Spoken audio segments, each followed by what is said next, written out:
Hello दोस्तों। एक बार एक जंगल में एक शेर था जो कि बहुत ही क्रूर था। वो अपने भोजन के लिए सभी जानवरों को बहुत परेशान करता था। उसका कहना था कि मुझे रोज अपने भोजन के लिए एक जानवर चाहिए, चाहे कहीं से भी। तो जंगल के सारे जो भी जानवर थे सब उससे डरते थे और उसका कहना मानकर सभी ने बारी बारी से उसका भोजन बनने के लिए हामी भर दी।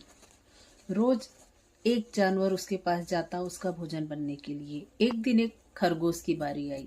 खरगोश बेहद चतुर था। उसने दिमाग लगाया और वो उस दिन शेर के पास लेट पहुंचा। जानबूझकर उसने देरी की तो शेर ने उससे देर से आने का कारण पूछा कि तुम इतनी देर से क्यों आए। तो चतुर खरगोश था, उसने जवाब दिया कि राजा जी, मैं तो जल्दी आ रहा था पर रास्ते में मुझे एक दूसरा शेर मिला जिसने ये कहा कि मैं जंगल का राजा हूं। तो इतना सुनते ही सामने वाला शेर आग बबूला हो उठा। कहा कि मेरे रहते हुए कौन दूसरा राजा हो सकता है जंगल का राजा तो मैं हूं। चलो मुझे उसके पास लेके चलो। तो खरगोश शेर को उसको लेके गया अपने साथ में कुएं के पास।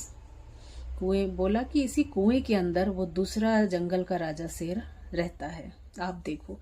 तो वो उसकी मुंडेर पे चढ़ के जैसे ही झांकने लगा तो उसे अपनी परछाई दिखी। शेर को अपनी परछाई दिखते ही उसने दहाड़ना शुरू किया और उसमें कूद गया। बस इतने में शेर की मृत्यु हो गई और खरगोश सकुशल बच गया।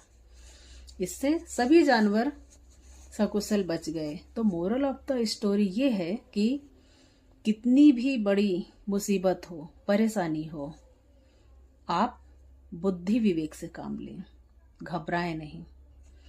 जितना आप चिंतन करेंगे, अपनी बुद्धि का, अपने कौशल का अपने इस्तेमाल करेंगे, उतनी जल्दी आपको हल मिल जाएगा। चतुराई बेहद जरूरी है।